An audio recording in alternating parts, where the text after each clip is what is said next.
اسی کا تذکرہ ہو رہا ہے. تو صاحبہ کے والد ان کی پیدائش سے پہلے ان کی والدہ کو طلاق دے کے چلے گئے تھے، مگر اتنی مدت بعد بیٹی سے معافی مانگنے آئے ہیں، جبکہ صاحبہ 45 سال کی ہو چکی ہیں. اداکارہ نے کھلے دل کا مظاہرہ کرتے ہوئے والد کو معاف کر دیا.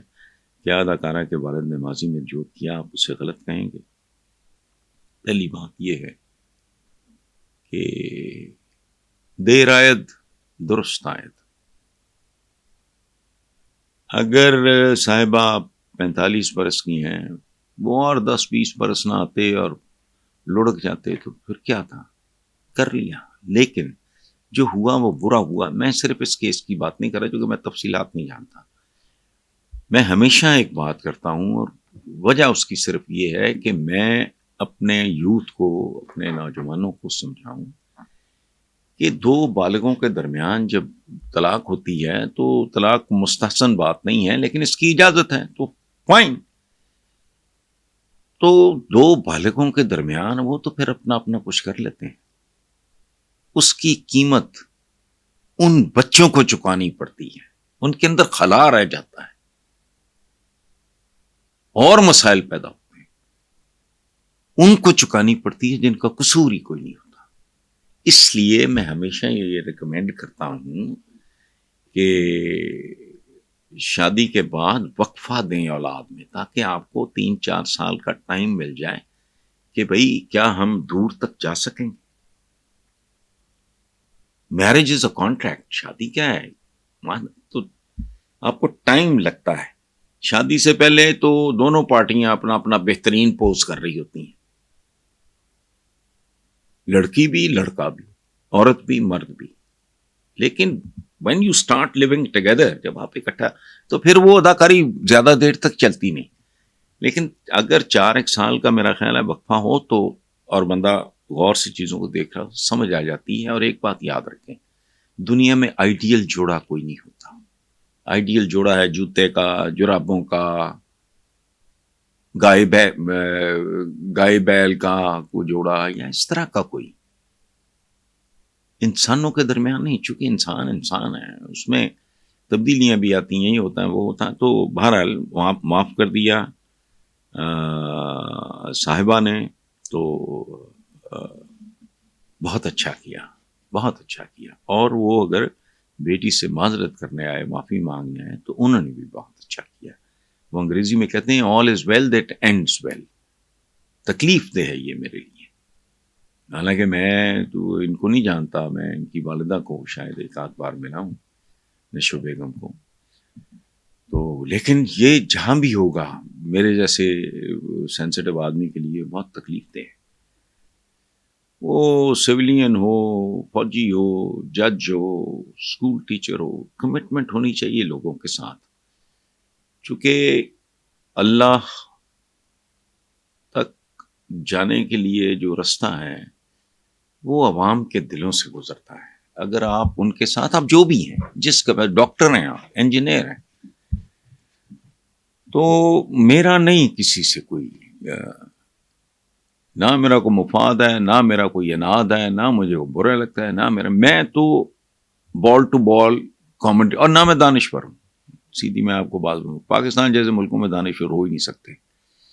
میں تو بال ٹو بال کامنٹری کرنے والا ایک کامنٹریٹر ہوں. جو چھکا مارے کا کہوں، جی بڑا اچھا بھائی اسٹروک کھیلا ہے اس نے، جو 0 پہ آؤٹ ہو جائے گا، یہ وہ وٹ ایور. یہ جو بات آپ نے کی ہے، مجھے نون لیگ، ان لوگوں نے ادارے برباد کیے، کلچر برباد کیا، سوچ برباد کی، پولیٹیکل ورکر کا ادارہ ہی ختم کر دیا، ان کو بھی حرام پہ لگا دیا. ورنہ تحریک پاکستان سے لے کے پیپلز پارٹی تک تاریخ اٹھا کے دیکھیں، وہ بھلے ولی خان کے ہوئے پولیٹیکل ورکر تھا، ایک بڑا جینون. وہ فرشتہ سیرت لوگ ہوتے تھے. غلط یا صحیح کی بات نہیں میں کر رہا، لیکن جس کا دل کسی پہ آ جاتا تھا اور وہ کہتا تھا اس کا نظریہ، وہ پوری زندگی. شیخ مجیب الرحمان بنگلہ دیش کا بانی، جسے ہم غدار کہتے رہے، اب کو لوگوں کو ہوش آنی شروع ہوئی ہے. وہ قائد اعظم کو دیکھے بغیر ان کا عاشق تھا. وہ بھوکا ننگا سائیکلوں پہ دھکے کھا کے پاکستان کے لیے کنویسنگ کیا کرتا تھا. ٹھیک ہے، تو تو یہ رول بنتا ہے ہمارا، اس لیے نہیں کہ اچھا اب ان لوگوں نے کوئی کسر نہیں چھوڑی. یہ جتنی باتیں میں نے گنائی ہیں صحافت کو برباد کرنے والے. میں نے جتنا وقت صحافت میں گزارا، میں نے نون لیگ کے آنے کے بعد لفافہ جرنلسٹ کی اصطلاح سنی اور انہوں نے ان کو بھی کرپٹ. اس کی وجہ ہے جس نے کھربوں کھانا ہو اس کے لیے ہزاروں لاکھوں یا کروڑوں لٹانا تو کوئی ایشو ہی کوئی نہیں ہوتا. ایک کلچر ہی تبدیل کر کے رکھ دیا. یہ جو بات آپ کر رہے ہیں کہ اداروں کی ضرورت، وہ قیوم تو جسٹس قیوم اور وہ جو تارڑ صاحب تھے ماشاء اللہ، وہ ان کے بریف کیس مشہور ہیں، ساڈا جج، ساڈا ڈی سی، ساڈا فلانا. وہ تم ہو کون؟ یہ گورنمنٹ سرونٹس ہیں، یہ بیسیکلی پبلک سرونٹس ہیں. ان کا تعلق حکومت پاکستان، عوام، یہ میرا ڈی سی ایتھے لا دے، اتھے لا دے، میرے ماما چاچا فلانا، یا چمچے ہی بیسیکلی رشتہ دار. تو پڑھے لکھے لوگ تو اس طرح ایسا چیز ہے نہیں تھے کہ بیوروکریسی میں ان کے رشتہ دار ہوتے، وہ تو ممکن ہی نہیں تھا. تو اب بھی وہی سوچ ہے اور یہ جاتے جاتے جائے گی. انہوں نے اختیارات پہ ہلکا سا ایک ٹک لگانے کی کوشش کی. وزیر خزانہ ان کو ہضم نہیں ہو رہا، ظاہر ہے، کیونکہ ان کا میڈ ان جاتی عمرہ تو وزیر خزانہ وہ ہے ڈارلنگ، جس نے اپنے حصے کا بیڑا گرک کیا. میں اسحاق ڈار کو کوئی 100% بلیم ہرگز نہیں کر رہا، لیکن کنٹریبیوشن اچھا. اب سبق سیکھنے کی جہاں تک بات ہے، دیکھیں بات سنیں، سبق سیکھنے کی بھی ایک تعلیم تربیت ہوتی ہے.